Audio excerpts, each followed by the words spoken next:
Class 10th में आ गए हो। क्लास 10th में आ गए हो। क्लास 10th एक बहुत डिफिकल्ट क्लास है और इस क्लास में 95+% लाना बहुत ज्यादा डिफिकल्ट है, बहुत ज्यादा मुश्किल है, इम्पॉसिबल है। जो लोग ऐसा कह रहे हैं वो बिल्कुल गलत कह रहे हैं, क्योंकि जो लोग ऐसा कह रहे हैं वो बिल्कुल गलत कह रहे हैं और तुम्हें पागल बना रहे हैं, क्योंकि क्लास 10th तुम्हारे लाइफ की एक ऐसी क्लास रहने वाली है जो बहुत ज्यादा खूबसूरत और बहुत प्यारी क्लास रहेगी, जिसमें बहुत मेमोरीज आपको कलेक्ट करनी है।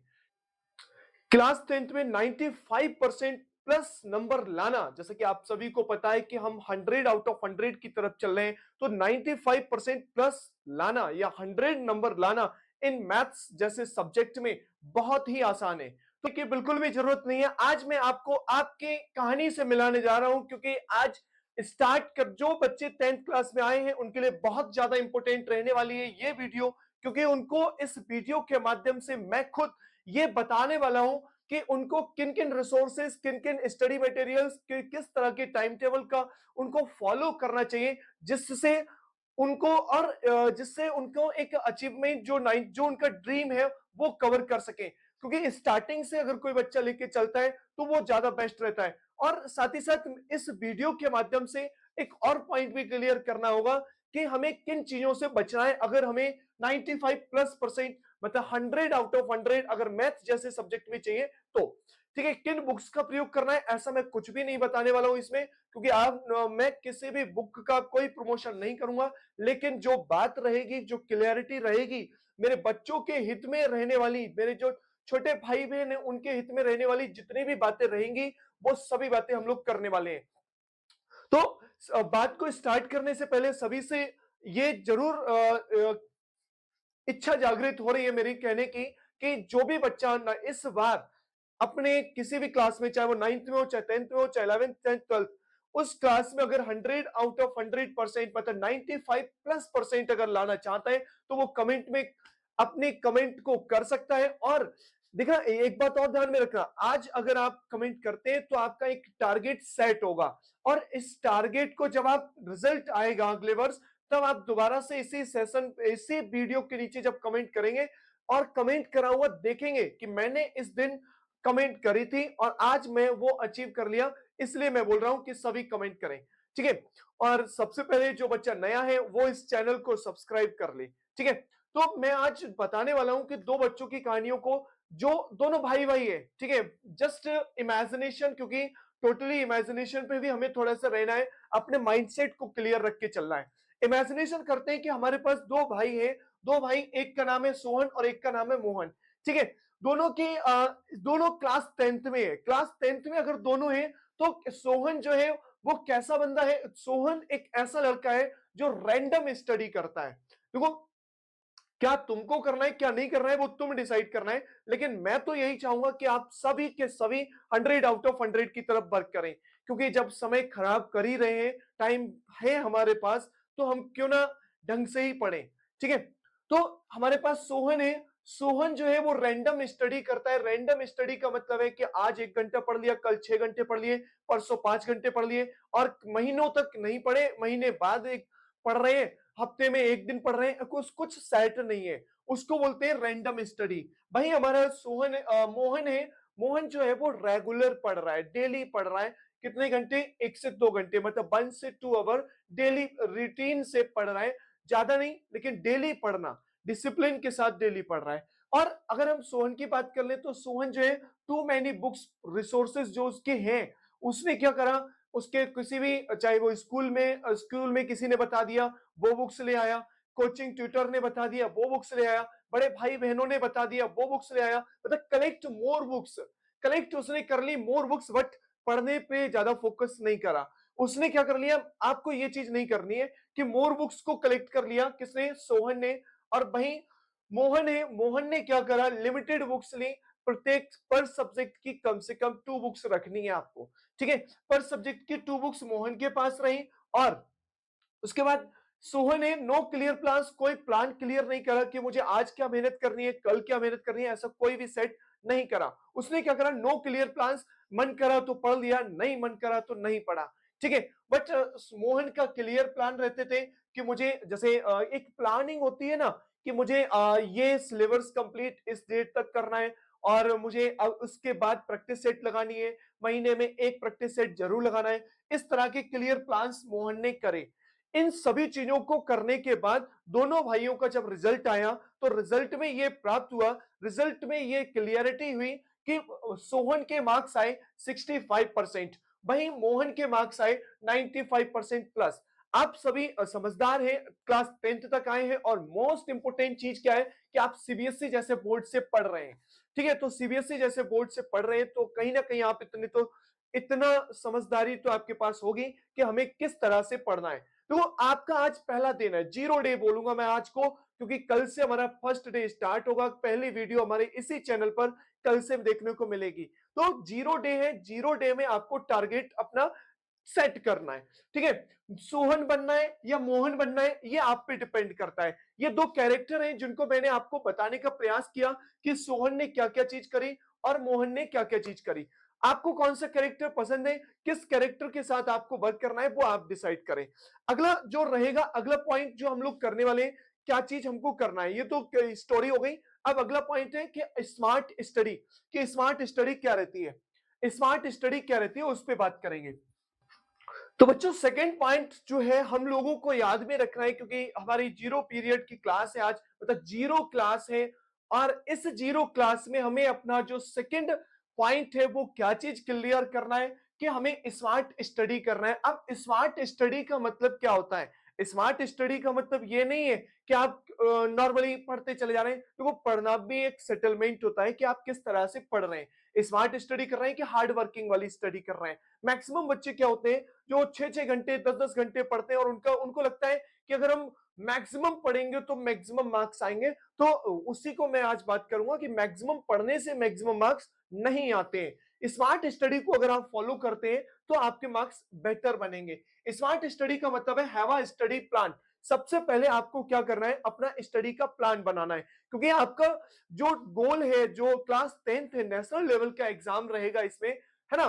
तो नेशनल लेवल का एग्जाम रहेगा, कोई हमारे होम एग्जाम तो रहेगा नहीं, है ना। जब होम एग्जाम नहीं रहेगा तो हमें क्या करना है, एक स्टडी प्लान बनाना है। स्टडी प्लान का मतलब मुझे कब क्या पढ़ना है, कब क्या नहीं पढ़ना है, ये सब चीजें मुझे पता होना चाहिए। कि अब दूसरा पॉइंट है स्टडी आवर्स। सबसे पहले सेट कर लो कि मुझे पर डे कितने घंटे पढ़ना है। ठीक है, कि इस सब्जेक्ट, ये सब्जेक्ट मेरा बहुत ज्यादा वीक है, मुझे इस सब्जेक्ट पे ज्यादा फोकस करना है। ठीक है, तो स्टडी आवर्स पे भी आपको थोड़ा सा वर्क करना है कि मुझे कौन सा सब्जेक्ट कितने ज्यादा टाइम तक देना है और किस सब्जेक्ट को मुझे कम टाइम देना है। ठीक है, करना है। थर्ड पॉइंट है हमारा target based study. Target based study का मतलब है कि आपको छोटे छोटे रिसोर्सेस का, छोटे छोटे पॉइंटों को ध्यान में रखते हुए अपने टारगेट्स को पर डे सेट करना है। टारगेट का मतलब है कि मुझे, जैसे टारगेट का ये नहीं है कि हमने बहुत बड़ा टारगेट पहले ही दिन में रख लिया, है ना। मैक्सिमम बच्चे क्या रहते हैं कि वो ये चीज कर लेते हैं कि यार हम तो क्लास 10th में आ गए, तो हमको क्या कर रहे हैं, आज ही सब कुछ पढ़ने बैठ गए। ठीक है, उनको आज तो सब पढ़ने बैठ गए, कल कुछ भी नहीं। तो वो चीजें हमें नहीं करनी है। टारगेट बेस्ड स्टडी का मतलब रहेगा कि हमें सेट करना है कि मुझे ये वाला टॉपिक आज क्लियर करना है। मैथ की बात करूं तो मुझे मैथ में अगर मैं बात करूं तो हर बच्चे का ये टारगेट रहना चाहिए कि मुझे पर टॉपिक से कम 10 सब्जेक्ट, 10 क्वेश्चन, कम से कम 10 क्वेश्चन पर डे लगाने हैं। मतलब 10 क्वेश्चन लगाने के बाद ये नहीं कि अगले वाले 10 भी उसी दिन लगा दिए, मतलब एक टॉपिक से 10 क्वेश्चन। या अब आप, ये आपके टाइम पर डिपेंड करता है कि आप कितना समय दे रहे हैं। मिनिमम बता रहा हूं मैं 10 क्वेश्चंस, ये पढ़ने का तरीका बता रहा हूं। उसके बाद आता है लिमिटेड रिसोर्सेस। लिमिटेड रिसोर्सेस मैं इसलिए बोल रहा हूं क्योंकि मैक्सिमम बच्चे क्या रहते हैं कि मोबाइलों को चलाते हैं। ठीक है, और स्कूलों में भी जाते हैं। ये क्लास ही है, क्लास 10th है, जिसमें स्कूल जाना बहुत जरूरी रहता है। ज्यादा टाइम तक नहीं, लेकिन कम से कम स्कूल तो आप जाए जाए। ठीक है, तो लिमिटेड रिसोर्सेस का यहां पर जो मीनिंग है वो सिर्फ ये है बेटा कि आपको, जैसे अगर आप, लिमिटेड रिसोर्सेस का मतलब है कि यहां पर बच्चा फेल क्यों हो जाता है, वो उसके रिसोर्सेस जो है वो लिमिटेड नहीं होते। उसको लगता है कि मैं स्कूल से भी, स्कूल वाले को भी फॉलो करूं, है ना, या इसको भी, होम ट्यूटर को भी फॉलो करूं, कोचिंग ट्यूटर को भी फॉलो करूं, या मोबाइल पे अब जैसे यूट्यूब है तो यूट्यूब पे तो सभी पढ़ा रहे हैं और सभी रिस्पेक्टेड है और सभी को पढ़ाना जरूरी भी है। देखो भाई, हर कोई पढ़ा रहा है और वो हर व्यक्ति अपने अपने लिए पढ़ा रहा है। ठीक है, अपने लिए मतलब अपने बच्चों के लिए पढ़ा रहे हैं, ताकि उनके बच्चे जो भी पढ़ते हैं, जो उन पर बिलीव करते हैं, वो उन पे भरोसा करते हैं, उनका उनको उनके साथ रह के कुछ ना कुछ हो जाए। तो यहां पर तुम्हें क्या करना है, ये नहीं करना कि आज इससे पढ़ लिया, कल उससे भी पढ़ लिया, उससे भी पढ़ लिया। एक ही टॉपिक को 1000 लोगों से पढ़ रहे हैं, 1000 लोगों से नहीं पढ़ना। एक टॉपिक को तुम्हें 1000 बार पढ़ना है, एक बार पढ़ के। मतलब लिमिटेड रिसोर्सेज का मतलब है, क्योंकि अब जैसे मैक्सिमम बच्चे क्या रहते हैं, एक लिमिटेड रिसोर्सेज का मतलब ये भी रहता है ना कि 6-6 बुक्स ले आए एक ही टाइप की, है ना, प्रत्येक बुक्स से लगा रहे हैं क्वेश्चन। तो वो चीजें हमें नहीं करनी है। रिसोर्सेस लिमिटेड करने हैं कि हमें इतना पढ़ना है। ये सेट तुम्हारा आज ही होना चाहिए, क्योंकि अगर आज सेट नहीं होगा तो समस्याएं बनेंगी। ठीक है, तो ये टॉपर मतलब अच्छा स्कोर करने के लिए ये पॉइंट बताए जा रहे हैं। लिमिटेड रिसोर्सेस आपके पास होने चाहिए कि मुझे ये चीज यहां से पढ़नी है, ये चीज यहां से पढ़नी है, वो सब तुम्हारे पास मौजूद होना चाहिए। अगला पॉइंट रहेगा हाउ टू स्टडी, कैसे हमें पढ़ना है। अगला पॉइंट रिसोर्सेस, क्योंकि मेन चीज तो हमारा रिसोर्सेस पे ही है। हम लोग पढ़ लेंगे, हम स्मार्ट स्टडी भी कर लेंगे, सभी चीजें मैनेज कर लेंगे, बट दिक्कत आती है कि रिसोर्सेस हमारे पास नहीं होते। और मैक्सिमम बच्चों के पास रिसोर्सेस ना होने के कारण उनकी स्टडी जो है वो उस तरह से वर्क नहीं कर पाती है, मतलब उनका कहीं ना कहीं दिक्कत में रहते हैं। तो रिसोर्सेस में मैं थोड़ा सा बताऊंगा आपको। मैं सबसे पहला पॉइंट मैं फिर बोल रहा हूं कि मैं यहां पर किसी भी बुक का प्रमोशन करने ऐसा कुछ भी नहीं है। बस मैं सिर्फ ये चाहता हूं कि आप जो है वो बेस्ट तरीके से अपना स्कोर बनाते हुए आज से ही तैयारी करें, क्योंकि आपकी जर्नी स्टार्ट हो गई है। ठीक है, तो सबसे पहले जो रिसोर्सेस रहेगा आपके पास, मेन बुक होनी चाहिए किसकी, एनसीईआरटी की। एनसीईआरटी की मेन बुक होनी चाहिए। अब ये मत सोचना कि सिर्फ एनसीईआरटी पढ़ने से ही एग्जाम में काम हो जाएगा। तो आपने पिछले एग्जामों को देख के आपको अंदाजा लग चुका होगा, और नहीं लगा है कोई बात नहीं, अपने सीनियर्स से जो 10th क्लास के एग्जाम दे चुके हैं फिलहाल 2-3 सालों में, उनसे पूछना कि सिर्फ एनसीईआरटी पढ़ने से क्या कुछ हो जाएगा। नहीं होगा। सिर्फ एनसीईआरटी पढ़ने से आपका कुछ नहीं होने वाला, लेकिन रिसोर्सेस में आपको मेन बुक आपको एनसीईआरटी लेके चलनी पड़ेगी, क्योंकि आपने इस बार का एग्जाम भी देखा था, काफी ज्यादा टफ भी रहा था। और टफ सबके लिए नहीं रहा था भाई, टफ सिर्फ उन बच्चों के लिए रहा था जो लास्ट नाइट पे पढ़ने वाले बच्चे थे, रटने वाले बच्चे थे, उनके लिए टफ रहा था। हर जो बच्चा जीरो टाइम से मतलब फर्स्ट क्लास से एंड क्लास तक जो बच्चा जुड़ा रहा था, उसके लिए कोई भी पेपर टफ नहीं था। ठीक है, तो आपके पास मेन बुक होनी चाहिए एनसीईआरटी की, और साथ ही साथ गुड क्वेश्चन बैंक होनी चाहिए, मतलब क्वेश्चन बैंक जिससे आप प्रैक्टिस कर सके बेस्ट तरीके से। बहुत से होते हैं मार्केट में, बहुत से अवेलेबल है। आप अपने अकॉर्डिंग, मैं अभी कुछ नहीं बताने वाला, लेकिन आपको अपने अकॉर्डिंग चेक करना है कि कौन सा हमारे लिए बेटर रहेगा, किस तरह के हमें पॉइंट को ध्यान में रखना है। दूसरा, सेल्फ मेड नोट्स। भाई ये बहुत इंपॉर्टेंट है, सेल्फ मेड नोट्स, क्योंकि आपके आसपास ऐसी कोचिंगें बहुत सी रहती हैं, मैं जहां पढ़ाता हूं वहां पर भी ऐसी रहती है कि नोट्स बताए जाते हैं कि नोट्स देंगे, हम नोट्स देंगे, नोट्स देंगे। तो भाई कोशिश करिए कि नोट्स से पढ़ने, क्योंकि नोट्स से आप किसी दूसरे के हैंड्स से बने हुए नोट्सों से उतना बेटर नहीं कर सकते जितना आप अपने हैंड से बने हुए नोट्स से कर सकते हैं। तो आपके खुद के मतलब खुद से बने हुए नोट्स होंगे, तो आपको क्लैरिटी रहेगी कि मैंने ये क्वेश्चन इस तरह से पढ़ा, ये क्वेश्चन इस तरह से पढ़ा। अगर कोई ये बोलता है ना आपको कि सिर्फ मेरे नोट्स ले लो और नोट्स नोट्स से आपका बेटर रिजल्ट हो जाएगा, तो मैं नहीं कह रहा कि बहुत बेकार रिजल्ट रहेगा, बट उतना नहीं हो पाएगा जितना आप समझते हैं या जितना आपने टारगेट कर रखा है।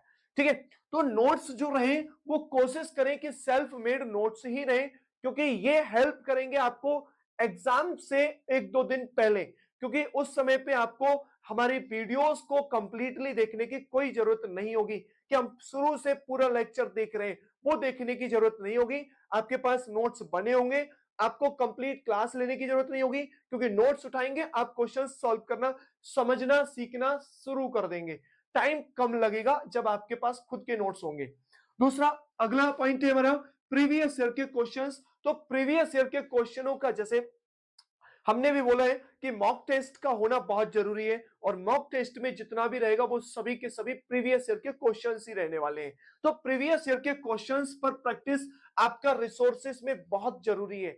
मतलब ये जैसे क्वेश्चन बैंक्स में ही रहते हैं, प्रीवियस ईयर के क्वेश्चंस आपको लगभग ज्यादा नहीं तो कम से कम आपके पास 20 प्लस तो रहने ही चाहिए, पर सब्जेक्ट के रहने चाहिए। ये आपके रिसोर्सेस के अंतर्गत आएंगे अगर आपको एक अच्छा रिजल्ट चाहिए तो। ठीक है, उसके बाद हमारा आता है कि हाउ टू स्टडी, हमें स्टडी किस तरीके से करनी चाहिए। ठीक, अगला टॉपिक जो है, अगला पॉइंट है इस वीडियो का, वो हमारा क्या है, हाउ टू स्टडी। अब आपको मैंने रिसोर्सेज बता दिए, स्मार्ट स्टडी के बारे में भी बता दिया। अब आता है कि स्टडी हमें किस तरीके से करनी चाहिए। मैक्सिमम देखो, ये सबके लिए नहीं है, ये उन बच्चों के लिए है जो क्लास 10th में अच्छा रिकॉर्ड बनाना चाहते हैं। देखो, देखेंगे इस वीडियो को सभी बच्चे जो क्लास 10th में हैं, उन सभी बच्चों को ये वीडियो देखनी चाहिए और सभी बच्चे मुझे लगता है देखेंगे भी। बट आपका रिजल्ट लास्ट टाइम तक कैसा रहता है ये डिपेंड करेगा कि आप कैसे पढ़ते हैं। तो हाउ टू स्टडी में हमारा आता है सबसे पहला point, understand syllabus and plans. अपने सिलेबस को समझना एंड प्लान्स पर वर्क करना, मतलब सबसे पहला बहुत। अब सिलेबस पे अंडरस्टैंड करने को मैं इसलिए बोल रहा हूं क्योंकि मैक्सिमम बच्चों के साथ ऐसा केस बन जाता है कि उनको पता ही नहीं होता कि हमारे सिलेबस में कौन सा चैप्टर है, कौन सा चैप्टर हटा दिया है, कौन सा चैप्टर इंक्लूड करा है, किस टॉपिक को हमें पढ़ना चाहिए, किस टॉपिक को नहीं पढ़ना चाहिए। ऐसा उन बच्चों को नहीं पता होता है जो लास्ट टाइम पर केवल आते हैं और उनको पढ़ने में फिर दिक्कत रहती है। ठीक है, तो सबसे पहला आपको स्टार्टिंग फर्स्ट डे से ही ये चीज आपके पास होना चाहिए कि हमारा सिलेबस क्या है, क्या इंक्लूड हो गया, क्या इंक्लूड नहीं है, और क्या चीजें हमें पढ़नी है, क्या नहीं पढ़नी है, ये आपके लिए पता होना चाहिए। फिर प्लान्स, आपका प्लान्स क्या है, प्लान्स मतलब किस तरीके से आप अपनी लाइफ, अपनी स्टडी को आगे आगे बढ़ाना चाहते हैं, मतलब आपका प्लान होना चाहिए। बिना प्लान के आप मत पढ़िए। ठीक है, बिना प्लान के पढ़ेंगे तो थोड़ा दिक्कत रहेगी। प्लान्स का मतलब है कि जैसे मुझे ये चैप्टर यहां तक कवर करना है, इस महीने में ये इतना पोर्शन मुझे कवर करना है, और प्रत्येक चैप्टर के बाद मुझे इस तरह का टेस्ट देना है ना, मुझे कब टेस्ट देना है, कब कौन सा मॉक टेस्ट लगाना है, ये सभी चीजें प्लान्स के अंतर्गत आती है। कौन से चैप्टर पे ज्यादा वर्क करना है, कौन से चैप्टर पे कम वर्क करना है। ठीक है, अगला पॉइंट इसी में है, कॉन्सेप्ट पर फोकस। आप जो है सबसे मेन इंपॉर्टेंट रहता है कि जो कॉन्सेप्ट आपको सिखाए जा रहे हैं उन कॉन्सेप्टों पर फोकस करना, क्योंकि कॉन्सेप्ट पर फोकस करें। आपने देखा भी होगा कि जो एग्जाम्स इस बार का आया था उसमें मैथ जैसे जो एग्जाम था मैथ जैसे में, उसमें बच्चों के कॉन्सेप्ट क्लियर ना होने के कारण उनको वो पेपर टफ लग रहा था। तो आपको क्या करना है, कॉन्सेप्ट पर फोकस करना है कि कॉन्सेप्ट क्या कह रहा है। प्रत्येक टॉपिक का कॉन्सेप्ट, प्रत्येक चैप्टर के कॉन्सेप्टों को क्लियर करते हुए चलना है। ठीक है, थर्ड पॉइंट है हमारा इसमें, राइटिंग प्रैक्टिस। बेटा देखो, आप अगर सीबीएसई बोर्ड में हैं और आप एग्जाम दे रहे हैं क्लास 10th का, तो बहुत ज्यादा मैटर करता है कि आपकी राइटिंग सही होनी चाहिए। अब ये मत समझना कि राइटिंग सही होने का सर बोल रहे हैं तो क्या मेरी तो राइटिंग गंदी है तो इससे कुछ नुकसान होगा, ऐसा नहीं है। राइटिंग प्रैक्टिस करने का मैं इसलिए बोल रहा हूं क्योंकि राइटिंग वैसे मैटर नहीं करती है, बट राइटिंग प्रैक्टिस इसलिए बोल रहा हूं कि आपका जो टाइमिंग एग्जाम ड्यूरेशन का है, उस ड्यूरेशन की आपकी प्रैक्टिस होनी चाहिए। उस ड्यूरेशन में क्या आप उन सभी क्वेश्चंस को लिख पा रहे हैं या नहीं लिख पा रहे हैं। कुछ बच्चे ऐसे होते हैं बहुत धीरे धीरे लिखते हैं और समय हमारे पास नहीं बचता है और पेपर कहीं ना कहीं छूट जाता है। तो वो पेपर ना छूटे उसके लिए हमें फर्स्ट डे से ही राइटिंग की भी प्रैक्टिस लेके साथ साथ चलनी है। पता ये नहीं होना चाहिए कि सब हमारा लिखने के कारण, मतलब राइटिंग लिखने के कारण, स्पीड कम होने के कारण हम एग्जाम में नहीं लिख पाए। आता हमको सब था, बट प्रैक्टिस हमारी राइटिंग की स्पीड की नहीं थी, जिसके कारण हम एग्जाम में नहीं लिख पाए। ये आप ना कहें, इसलिए मैं बोल रहा हूं कि आपको स्टडी में राइटिंग प्रैक्टिस भी रखनी है। अपनी प्रैक्टिस जो राइटिंग की है वो भी सही करनी है। फिर आता है हमारा रिवीजन। तो भाई रिवीजन तो करना है। अगर आपको लगता है कि बिना रिवीजन के कुछ मिल जाएगा, तो भाई रिवीजन के बिना कुछ नहीं मिलेगा। एक ही चीज को एक बार पढ़ने के बाद, कोई भी पॉइंट अगर आपने एक बार पढ़ दिया, एक बार पढ़ना है और कम से कम उसका 100 बार रिवीजन करना है। 100 बार कम से कम उसी एक पॉइंट का रिवीजन करेंगे। ध्यान में रखना है कि किसी भी पॉइंट को कोशिश ये करें कि उसका रिवीजन बेस्ट तरीके से करें, क्योंकि रिवीजन ही आपको आपके अचीवमेंट की तरफ लेके जाती है। जिसका जितना बेस्ट रिवीजन उसका best result.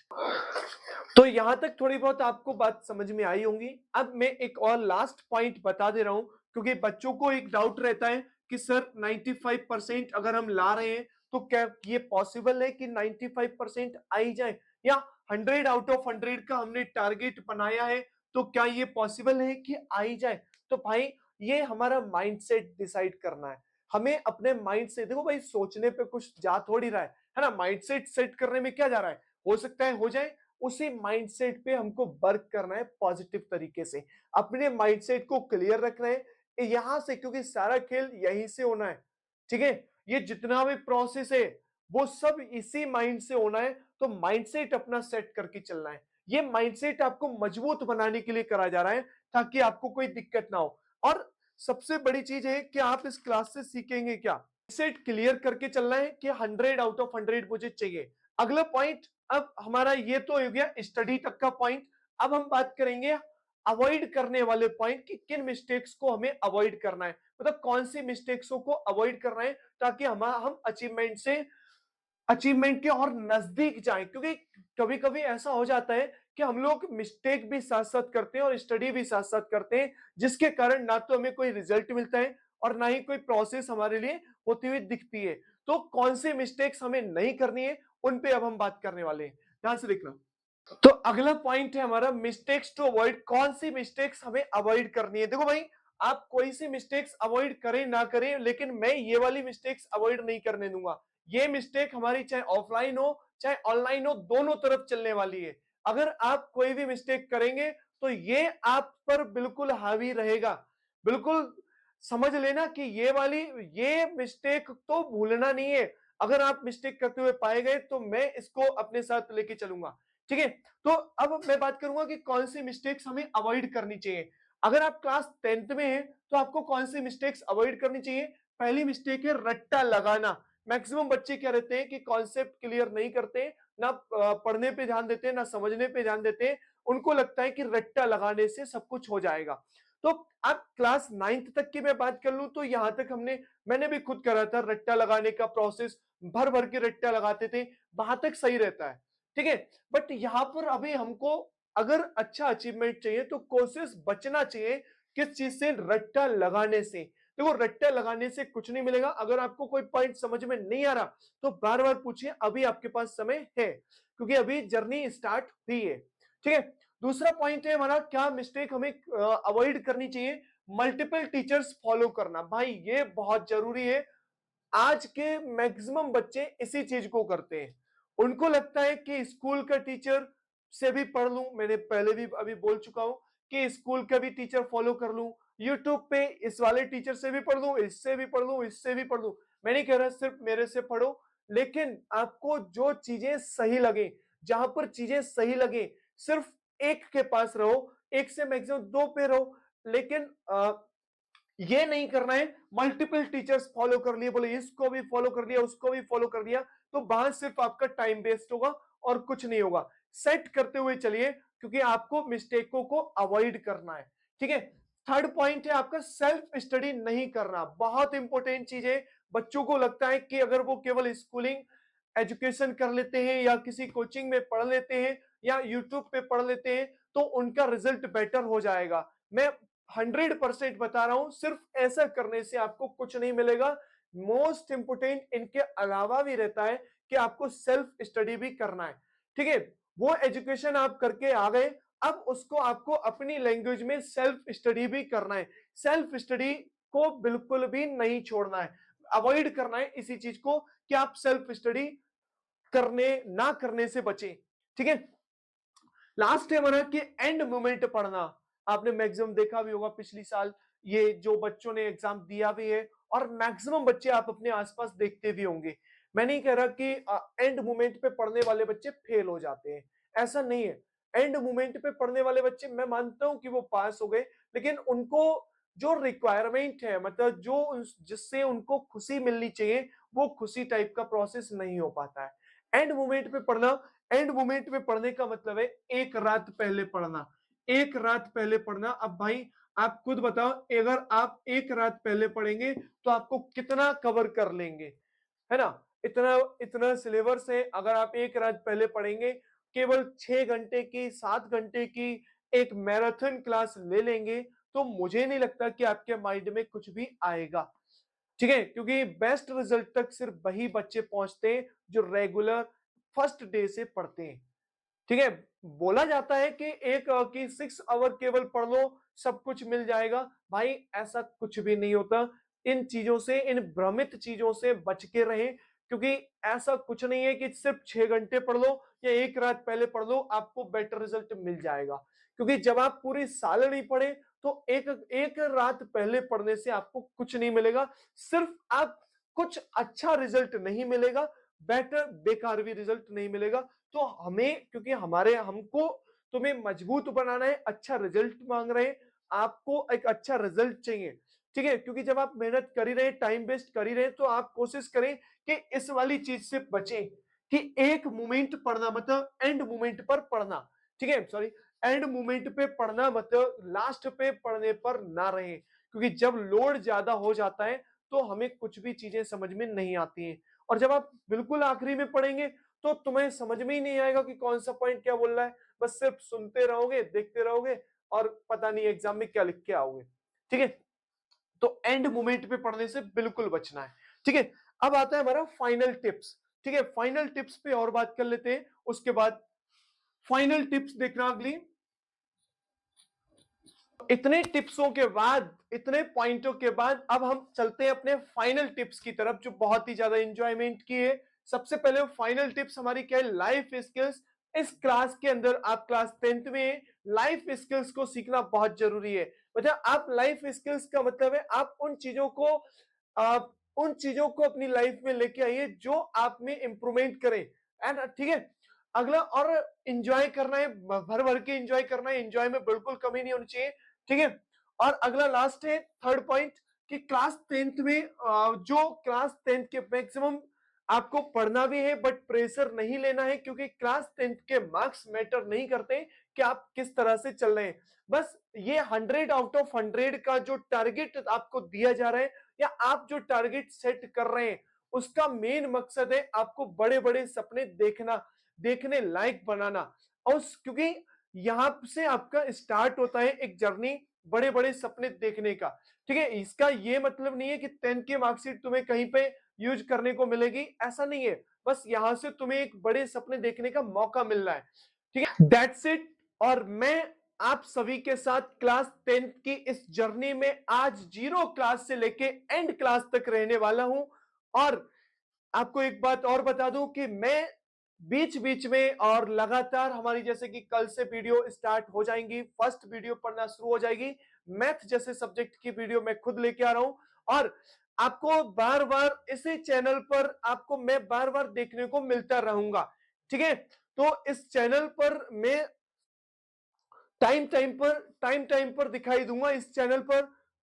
Thank you so much, best of luck for your new journey.